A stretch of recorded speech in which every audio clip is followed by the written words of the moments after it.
Good evening friends, कैसे हो आप सब। आज है 25 अगस्त। अभी शाम को 6 बजने वाला है। मैं राधे कृष्णा को नीचे लेने जा रही थी, 5-10 मिनट थे तो मैंने सोचा आप लोगों से बात करूं। आपको मेरी आवाज़ से लग रहा होगा आज मैं पूरे दिन बहुत रोई आज मेरी आंखों से दिख रहा होगा। मुझे नहीं पता मैं क्यों रोई, मगर मैं बहुत रोई आज। कल मेरे एक रिलेशन में एक डेथ हो गई थी।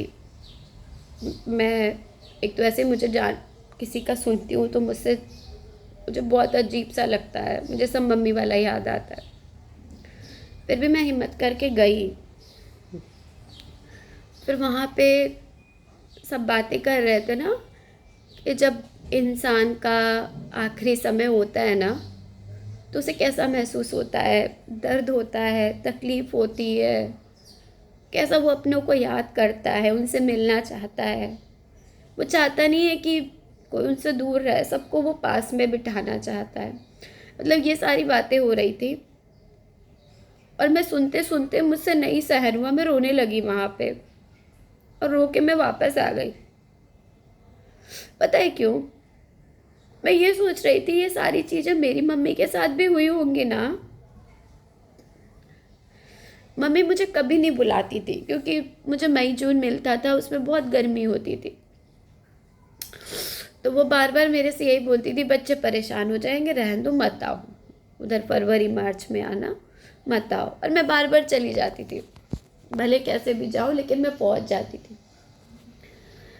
मैं 1 महीना पहले भी गई थी, तब भी मम्मी मेरे से बोल रही थी कि बहुत गर्मी हो रही है यहाँ पे, बच्चे परेशान हो जाएंगे, बीमार हो जाएंगे, तुम चली जाओ। और जिस दिन मेरी मम्मी एडमिट हुई ना 16 तारीख को, उस दिन उसने पहली बार ये बोला होगा कि तुम आ जाओ, तुम आ जाओ। शायद उनको पता था कि अब हम और वो दोबारा नहीं मिल पाएंगे। वो बार बार मुझसे यही कहती रही कि आ जाओ। मैंने रिजर्वेशन भी किया अपना रात को, पर मैं नहीं जा पाई, मैं नहीं पहुंच पाई। वो 16, 17, 18, 19 4 दिन हॉस्पिटल में थी।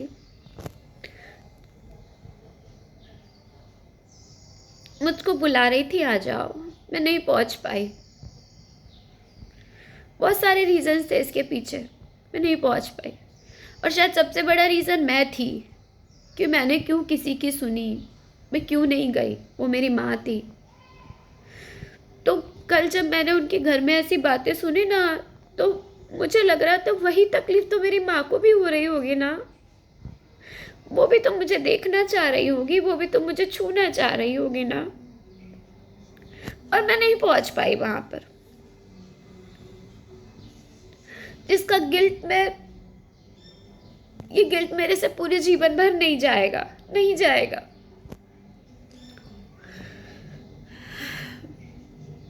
क्योंकि लाइफ मूव ऑन नहीं होती है किसी की, सबकी लाइफ नहीं बढ़ती है यार।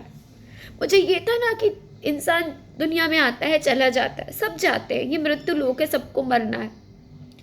पर एटलीस्ट मैं अपनी माँ के लिए इतना तो कर सकती थी ना। मैं रोई, मैंने लोगों से कहा कि प्लीज़ मेरे बच्चे रख लो, मैं बच्चों को इतनी दूर नहीं लेके जा पाऊंगी। कोई तैयार नहीं हुआ मेरे बच्चे रखने के लिए। और वो ऐसा इंसिडेंट था ना जब मैं मम्मी से नहीं मिल पाई और वो मुझे याद करते करते इस दुनिया को छोड़ गई ना। वो ऐसा इंसिडेंट था ना कि मेरे अंदर से मैं एक इमोशनलेस इंसान हो गई, मेरे अंदर से इमोशंस गायब हो गए। मैं जब मम्मी के जाने के बाद गई ना, मैं उनको पकड़ कर जी भर के रोई नहीं, मैंने उनको छुआ नहीं। मेरी हिम्मत नहीं हो रही थी उनसे आंखें मिलाने की। मैं फूट फूट कर रोई भी नहीं कि वो मेरी माँ है, क्योंकि मेरे अंदर मैं पत्थर जैसी हो गई थी। और पिछले 2 सालों से मैं ऐसी ही हो गई हूँ। अब मुझे फ़र्क ही नहीं पड़ता कौन है कौन नहीं है। मुझे बस इतना पता है कि उस समय मुझे प्यार और सहारे की ज़रूरत थी। बहुत से ऐसे लोग थे जिनसे मैं बहुत समय से नहीं मिली थी, उन लोगों ने मेरा बहुत साथ दिया, बहुत साथ दिया। मैं कल जब उनके घर से आई ना, मैं रात भर रोई, मैं आज दिन भर रोई ये सोच सोच के कि उन 4 दिनों में मेरी मम्मी को कैसा फील हो रहा होगा। वो भी तो मुझसे मिलना चाहती थी ना। उन्होंने कभी नहीं बोला आने के लिए, लेकिन वो पल था कि वो बोल रही थी आने के लिए। और मैं ईश्वर से कहती हूँ इसका मुझे बहुत बुरा दंड देना, क्योंकि मैंने क्यों सुनी किसी की। मैं ऐसी लड़की थी कि मेरी माँ के जाने के बाद मैं 13 दिन तक अपने परिवार के साथ नहीं रह पाई, क्योंकि यहाँ मेरे बच्चे देखने के लिए कोई तैयार नहीं था।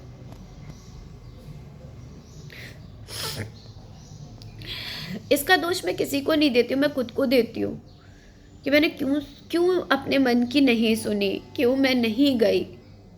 शायद मेरा और उनका मिलना नहीं लिखा था, लेकिन रीज़न तो मैं ही बनी ना, क्यों नहीं गई मैं। और इसके लिए मैं कभी खुद को माफ़ नहीं कर सकती, कभी नहीं माफ़ कर सकती। मैं कितना भी रो लूँ वो भी मुझे कम लगता है। मैं भगवान से कहती हूँ उसका देना मुझे बहुत बुरा दंड देना। ये मेरे अंदर की एक ऐसी घुटन है जो इस जीवन में कभी नहीं जाएगी, कभी नहीं जाएगी। नफरत है मुझे उन सब लोगों से जिन्होंने मेरा साथ नहीं दिया। नफरत है मुझे सब।